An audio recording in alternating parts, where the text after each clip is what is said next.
The first reading is from Isaiah chapter 56.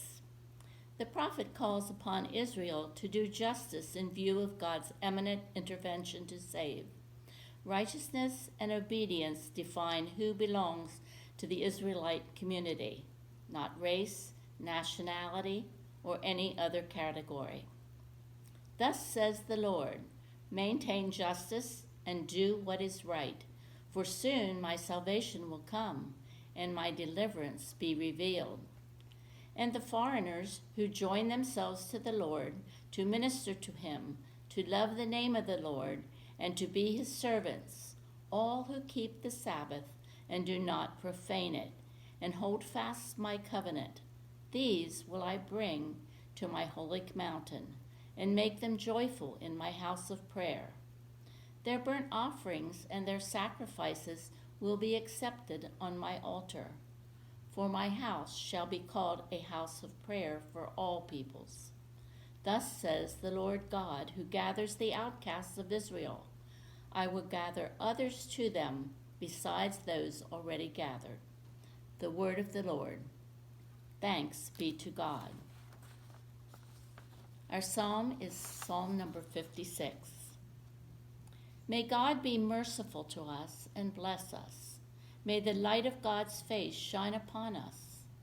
Let your way be known upon earth, your saving health among all nations. Let the peoples praise you, O God. Let all the peoples praise you. Let the nations be glad and sing for joy. For you judge the peoples with equity and guide all the nations on earth. Let the peoples praise you, O God. Let all the peoples praise you. The earth has brought forth its increase. God, our own God, has blessed us. May God give us blessing, and may all the ends of the earth stand in awe. Our second reading is from Romans chapter 11. God has not rejected Israel.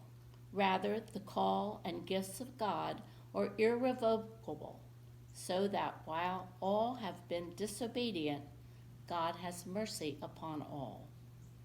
Paul writes, I ask then, has God rejected his people? By no means. I myself am an Israelite, a descendant of Abraham, a member of the tribe of Benjamin. God has not rejected his people whom he foreknew. For the gifts and the calling of God are irrevocable, just as you were once disobedient to God, but have now received mercy because of their disobedience.